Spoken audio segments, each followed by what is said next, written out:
નમસ્તે વિદ્યાર્થી મિત્રો, હું છું ભાર્ગવ લાઠિયા અને સ્વાગત છે તમારું આપણી આ એજ્યુકેશનલ એક્સપર્ટ યુટ્યુબ ચેનલ ઉપર. મિત્રો, આજે આપણે ધોરણ 7ની અંદર વિષય વિજ્ઞાન અને ટેકનોલોજીમાં ગાલા સ્વાધ્યાય પોથીમાં પ્રકરણ નંબર 4 એસિડ બેઝ અને ક્ષાર, બરાબર, જેનું આજે આપણે સોલ્યુશન છે તે કરવાનું છે. પણ મિત્રો, ચેપ્ટર થોડુંક લાંબુ છે એટલે આપણે એને 3 ભાગની અંદર છે તે સમજશું, બરાબર છે.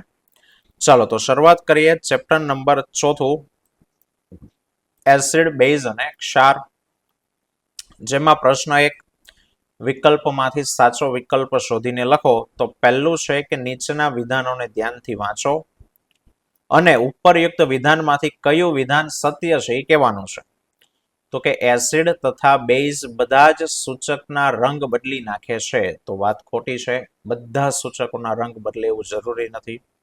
બીજું, જો કોઈ સૂચક એસિડ માટે રંગનું પરિવર્તન દર્શાવે તો તે બેઝ માટે રંગ પરિવર્તન દર્શાવતું નથી. આ પણ દરેક વખતે સાચું નથી. ત્રીજું, જો કોઈ સૂચક બેઝ માટે રંગ પરિવર્તન દર્શાવે તો એસિડ માટે રંગ પરિવર્તન દર્શાવતું નથી, એટલે આ પણ ખોટું છે. તો ઓપ્શન ડી કે એસિડ તથા બેઝનું રંગ પરિવર્તન સૂચકના પ્રકાર ઉપર આધાર રાખે, એટલે માત્ર ચોથું વિધાન સાચું છે. તો આપણો જવાબ આવશે ડી. બીજું, નીચેના પૈકી કયું એસિડનું દ્રાવણ છે? તો મિત્રો, આમાંથી એસિડ કયું કહેવાય? જે ખાટું લાગે તે, એટલે આંબલીનું દ્રાવણ, એટલે ઓપ્શન સી. ત્રીજું, નીચેના પૈકી બેઝિક કયું છે? તો કે જે તુરું હોય તે, સાબુનું દ્રાવણ ચાખ્યું ન હોય, પરંતુ આપણને ખ્યાલ છે કે બેઝ કેવા હોય? તુરા. ચોથું, નીચેના પૈકી કયું તટસ્થ છે? તો તટસ્થ આમાંથી શું કહેવાય? તો કે ખાંડ. એસિડ કે બેઝ બેમાંથી કઈ ગુણ ધરાવતી નથી. પાંચમો છે, નીચેના પૈકી કયો પદાર્થ ક્ષાર છે? તો મિત્રો, ક્ષાર એસિડ અને બેઝ વચ્ચેની પ્રક્રિયાથી બન્યો હોય તો મીઠું જે છે એને ક્ષાર કહેવાશે.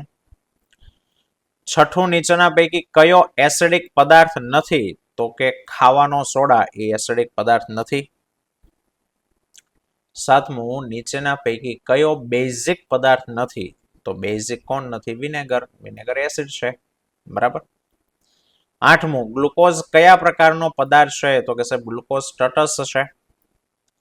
નવમું છે, તટસ્થીકરણની પ્રક્રિયામાં વપરાતા ફિનોપ્થેલિનના દ્રાવણનું કાર્ય શું છે? તો કે સાહેબ ફિનોપ્થેલિન સૂચક, એટલે કે ઇન્ડિકેટ કરે. હવે દ્રાવણ એસિડિક છે કે બેઝિક તો તમને બતાવે, એટલે ઇન્ડિકેટ કરે, એટલે ઇન્ડિકેટરનું કામ છે સૂચકનું. ખાસ મિત્રો, રાસાયણિક નામ યાદ રાખજો. તમને પરીક્ષામાં રાસાયણિક નામ પૂછે, ખાવાના સોડાનું રાસાયણિક નામ શું છે? તો કે સોડિયમ હાઇડ્રોજન કાર્બોનેટ, અથવા તો સોડિયમ હાઇડ્રોજનની જગ્યાએ બાયકાર્બોનેટ પણ એને કહેવાય. સોડિયમ બાયકાર્બોનેટ અથવા સોડિયમ હાઇડ્રોજન કાર્બોનેટ. 11મું, નીચેના પૈકી પ્રતિ એસિડ પદાર્થ કયો છે? એન્ટાસિડ. તો એન્ટાસિડ છે મિલ્ક ઓફ મેગ્નેશિયા. અને 12મું, જાસૂદના સૂચક એ બેઝ સાથે કેવો રંગ આપે? તો કે સાહેબ જાસૂદનું સૂચક બેઝ આરે લીલો રંગ આપે, અને એસિડમાં મેજેન્ટા છે તે આવે. ચલો, ખાલી જગ્યાની વાત કરીએ તો દહીંમાં ખાલી જગ્યા એસિડ રહેલો હોય તો દહીંમાં લેક્ટિક એસિડ. ફિનોપ્થેલિન બેઝ સાથે ગુલાબી રંગ આપે છે. એસિડ અને બેઝ વચ્ચેની જે પ્રક્રિયા છે પ્રક્રિયા એને ખાલી જગ્યા કહેવાય, તો કે તટસ્થીકરણની ક્રિયા કહેવાય. અને ચોથું, એસિડ અને બેઝ વચ્ચેની પ્રક્રિયાને અંતે ખાલી જગ્યા અને ખાલી જગ્યા ઉત્પન્ન થાય, તો કે સાહેબ એક તો ક્ષાર ઉત્પન્ન થાય અને બીજું ઉત્પન્ન થાય પાણી.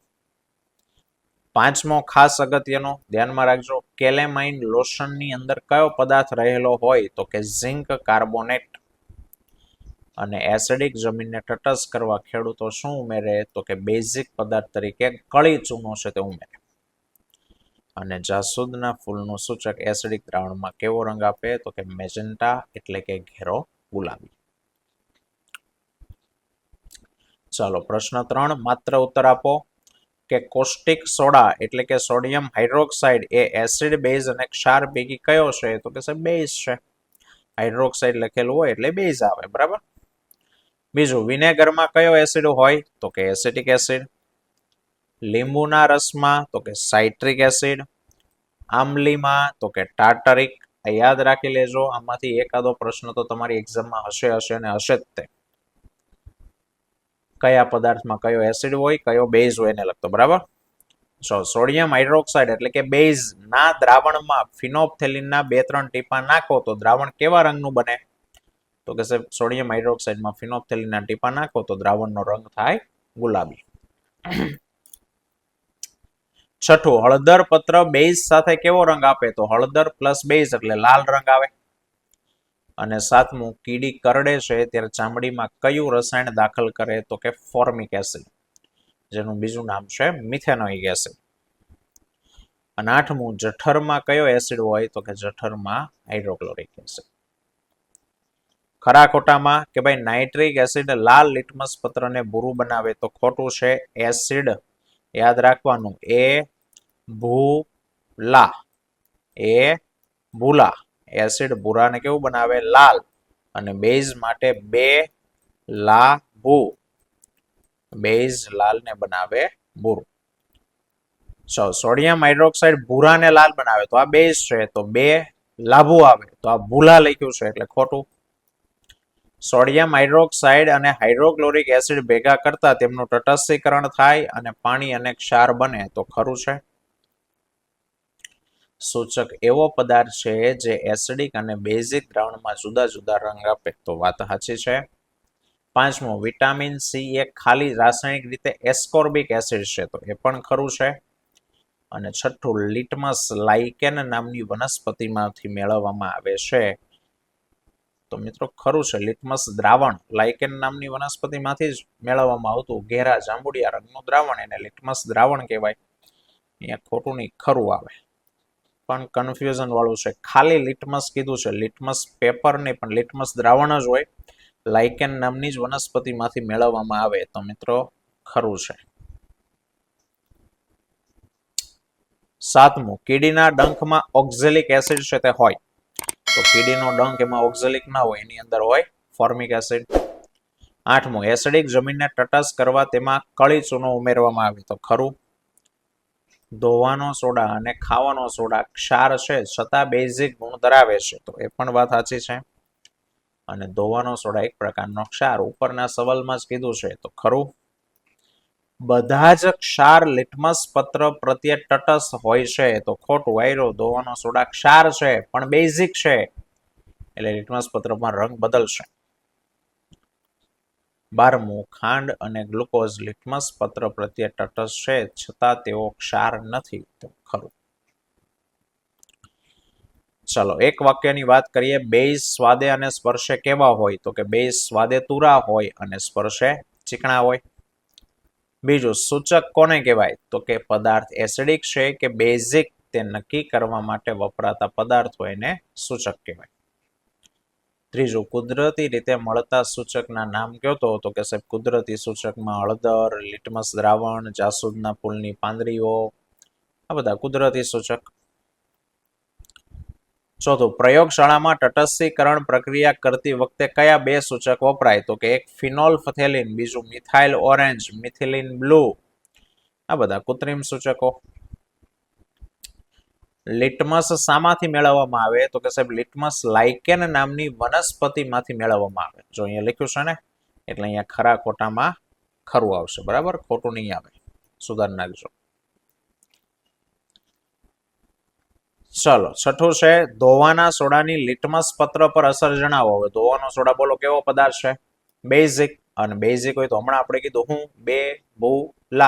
બે લાભુ. બેઝ લાલ લિટમસ પત્રને કેવું બનાવે? ભૂરું. સાતમું, કપડા પર પડેલો હળદરનો જે ડાઘ છે એના ઉપર સાબુ લગાડો તો શું થાય? તો કે સાહેબ હળદર બેઝ અરે લાલ રંગ આપે, તો કપડા પર પડેલા હળદરના ડાઘ ઉપર સાબુ લગાડશો તો ડાઘ કેવા રંગનો થઈ જશે? લાલ.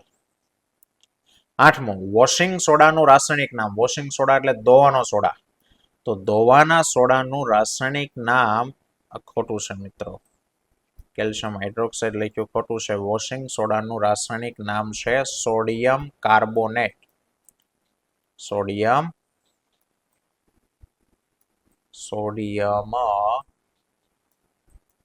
કાર્બોનેટ, સોડિયમ કાર્બોનેટ એટલે વોશિંગ સોડા.